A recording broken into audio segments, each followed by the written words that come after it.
Raise your hand if you live in Robbinsdale. Okay. You're here because you're standing up for Black lives? 3 months after the officer-involved killing of George Floyd. My heart is very heavy. I'm angry and I'm sad. I've seen it for a long, long time. When these lives are stolen, the stories are changed, and then the families are haunted.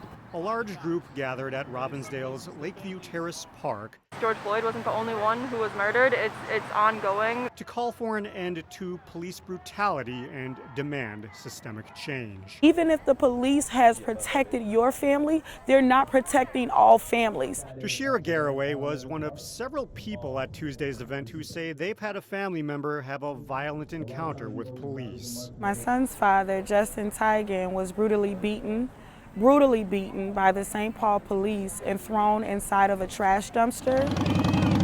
The official account from police tells a different story. Hold up, we want freedom, freedom. But unlike the George Floyd incident, there's no video to show more of what happened. Unfortunately, George Floyd lost his life, but that created a platform for the rest of the families to come forward with the truth about what's really going on here in the state of Minnesota. Black lives, they matter here. Black lives, they matter here. The accusation, according to those gathered here, is that police violence, especially against the black community, is more prevalent than people realize. What you're marching for is the systemic inconveniencing of Black lives. And so although somebody may be late for something, they're not going to die. That's why they took to County Road 81 in Robbinsdale in the middle of rush hour.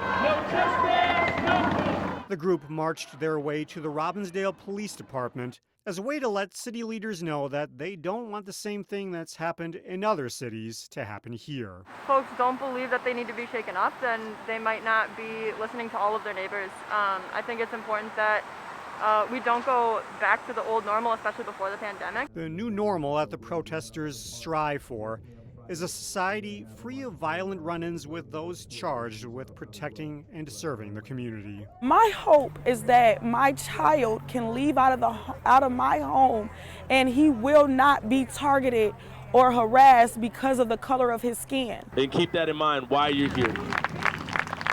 In Robbinsdale, Delane Cleveland, CCX News.